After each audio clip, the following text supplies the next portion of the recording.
o'clock in the morning, that's them saying, I demand you answer me at 3 o'clock in the morning. No.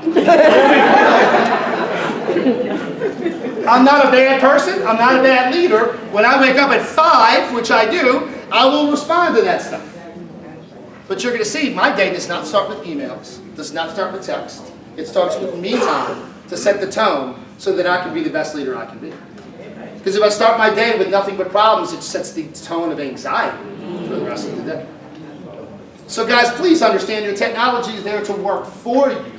Do not be afraid to turn off certain notifications. Block out time where it just doesn't beep or ring or vibrate. You'll be amazed. It's hard at first. It gets easy.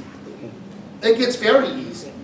Because then you become more efficient and people are amazed by how often you respond to their stuff. Because you do it on a set schedule. Now I'm taking the world by the horns and I'm running my day like a true leader should. Everybody cool with that so far? Yeah. I'm big on the technology and letting it work for you, not against you. Here's tip number 3. And I'm very passionate about this. You should have a daily routine.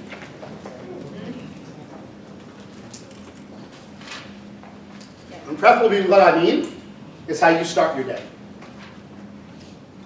There's research study after research study after research study that says, even us that are quote unquote not morning people, if you're a 3 cup of coffee before you can even be talked to in the morning, understand part of that might be because of what you're doing when you wake up, what time you're waking up, and how you start your day. It's like the old principle where people are late to work all the time. If I have an employee that's late all the time, I'll simply ask them what's going on. The first thing is not to say you're late. It's, is everything okay? Maybe there's something going on at home that I'm not aware of. Maybe there's something in their life that they're having trouble handling, and as a leader, I need to know what that is. Maybe I can help. But then number 2 is, well, what time are you leaving your house? Are you trying to get there right at 9 a.m.? So if there's just a little bit of traffic, you're the guy honking and screaming, adding stress in traffic, when you could have left 10 minutes earlier.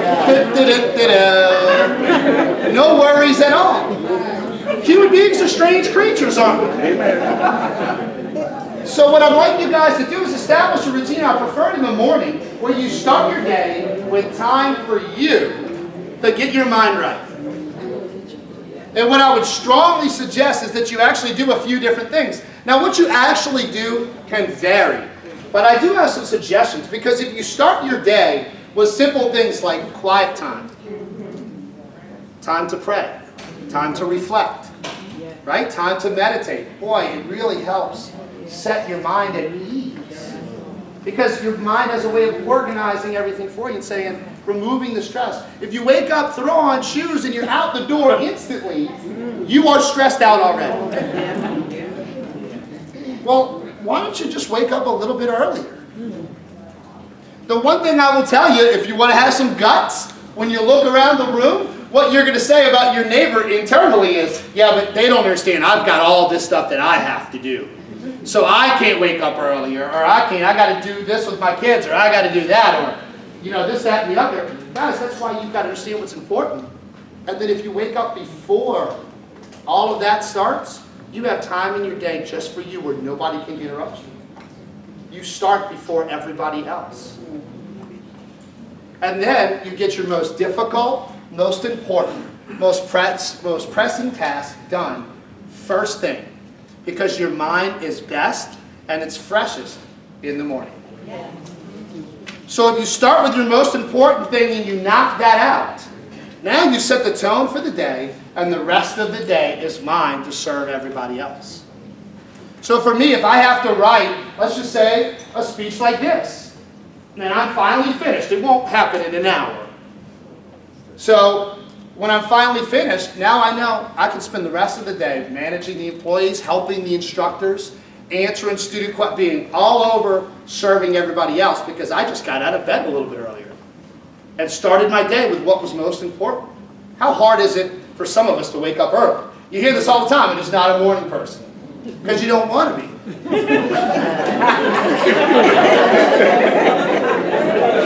Because you decided somewhere along the way, I'm not Decide something else today. You spend your whole life leading others and telling them to change, but you refuse. So wake up early. I mean, that will change your life. Let me tell you how hard it was for me. Look, guts with me. True story. I set my alarm for 5:15. And I set my alarm for 5:15 for almost a year. Because I snoozed it every day for almost a year. And every day I had that guilt. I was going to get up and work out first thing in the morning, but I didn't get up until whatever, 6:30, right?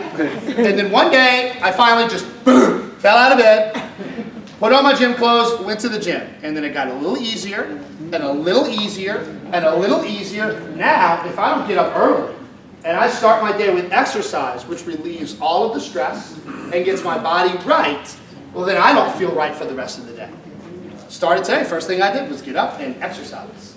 Because that's how I start my day, because that's a stress reliever, guys. And exercise can mean a lot of different things, but then I take quiet time, I will read, I will reflect, I'll do the things that I need to set up my day, and then comes the flood of everybody else's problems. And the great news is, I've done all that before most of their problems are even awake. So it's just a suggestion. Because if you've ever said there's not enough hours in the day, maybe it's because there really aren't, because you're still in bed. Give yourself another hour and you'll be amazed. So as a daily routine, guys, let me tell you. If you wanted to kind of get started with a daily routine, one of the things that I know is that our emotional side always takes over and goes, well, I don't know what to do, and there's all these different things. One of the things I see with people when it comes to fitness and exercise is they're overwhelmed by the entire world. They don't know what to do. They don't know where to start. They don't know what program to be on. And so one of the best things you can do is what I call shaping the path. Give them a specific step to do every day for their first 30 days. Don't worry about it. Just get on the treadmill and walk for 5 minutes. Give them something to do. So here's the 5 things that I do every day. And I would suggest everybody in here include this in your daily schedule, and I think you will find yourself to be a calmer, more focused, happier leader. I call them the 5 G's.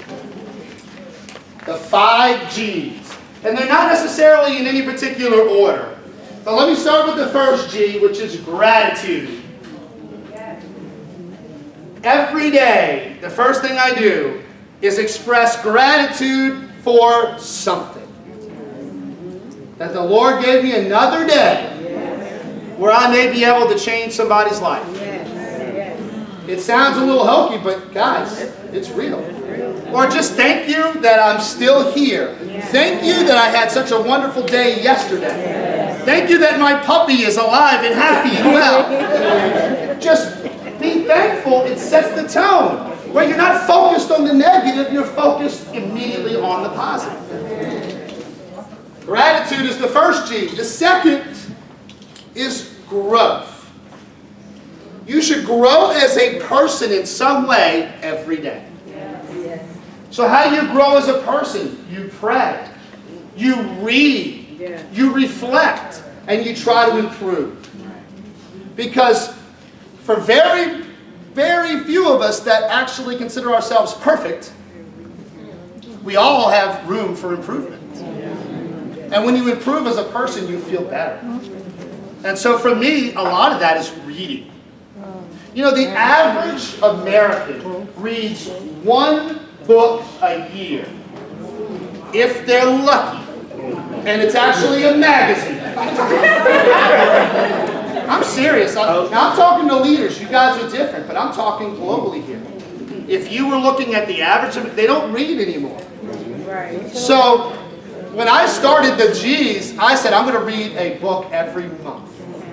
Something that's going to improve me as a leader, as a person. Not fiction, not Harry Potter. I'm going to read something that's, and guess what? That turned into 2 books a month. And then 3 books a month. And then what happens is, guys, you are what you read. You grow as a person by learning from those who have done it before, learning strategies from people you admire, and picking those pieces that you'd like to do and to incorporate into your life. It's no secret. The third G is to give. This one for leaders is easy. People don't realize how easy this is for most of us. But what give means is give of yourself, your time, your energy, your efforts, every day with no expectation of a return. That's what giving really means. So spend extra time with the troubled youth in your community, not knowing if it's going to work out. Give a little bit of extra time to someone, maybe a child, somebody that needs your help. Or just donate to a charity out of the blue that you believe in and do not even worry if they know your name. Anonymous. If you give of yourself every single day, you are a leader. And if that is part of your daily routine, you are going to be a better leader. And aren't you going to feel better? There's nothing wrong with giving and feeling better because you did it. Yeah. Here's the last 2 G's. Now to make it work, I basically just called the 4th G, the gym. And what it really means is you should exercise daily. Everybody, when you go to the doctor, what do they tell you? You should exercise 30 minutes a day. And then what do you tell them? I don't have the time.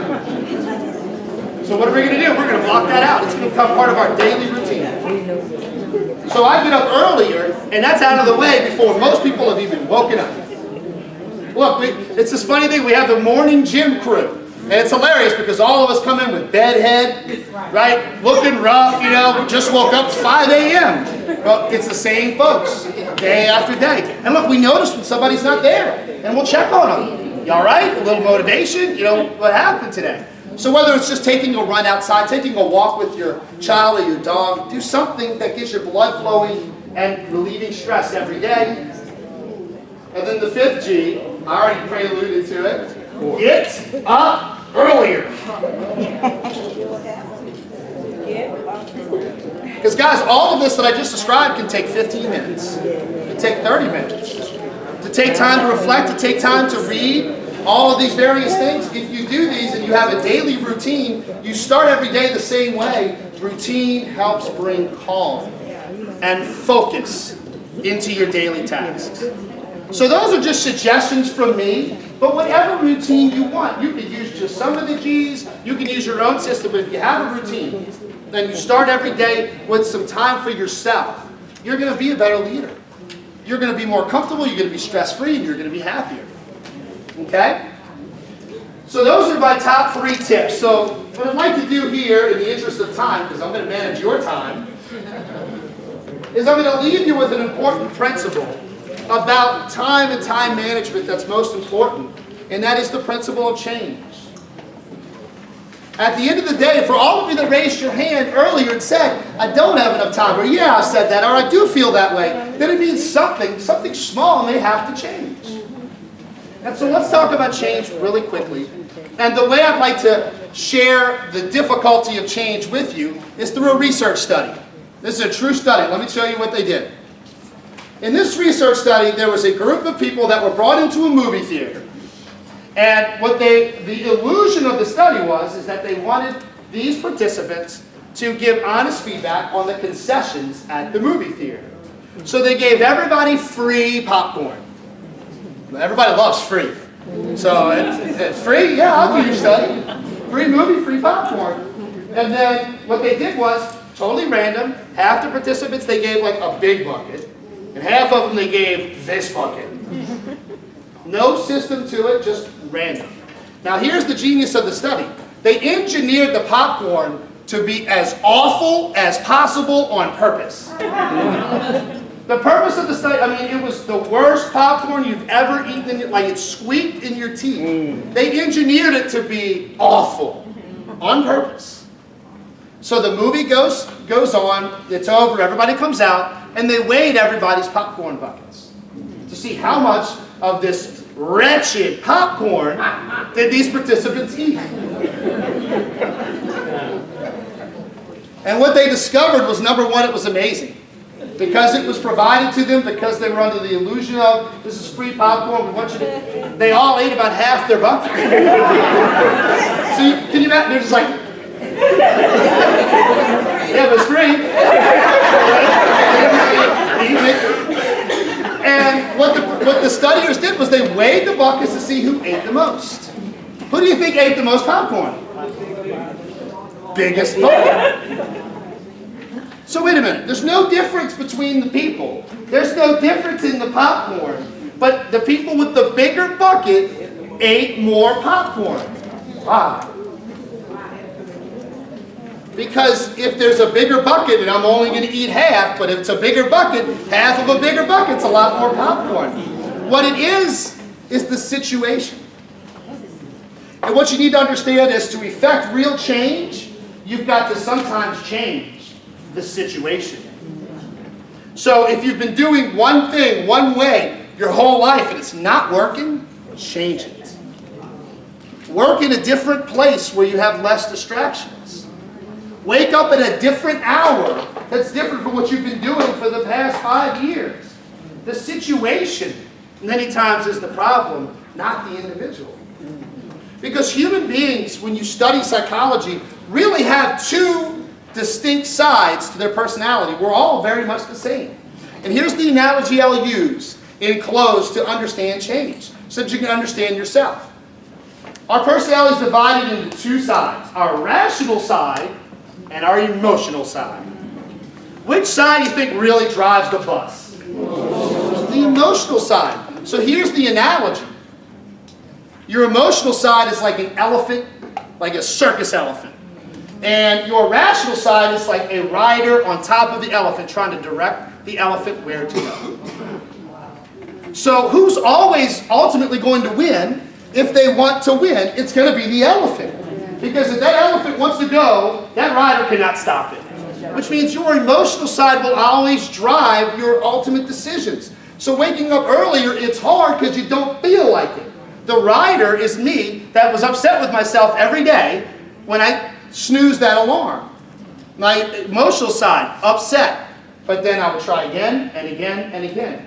So what you understand to affect real change is that you've got to, number one, direct your rider. What is the goal here? I want to be more efficient. I want to be stress-free. I want to be a better leader. Then you've got to motivate your elephant. How is it going to feel when I get there? How is my life going to be different? Then shape the path. Give yourself specific steps to do on a daily basis, small steps. And when you accomplish those, you feel good. You're moving towards your ultimate goal. And that way, your elephant and its rider are moving down the road to success and leadership together. Guys, thank you very much for having me.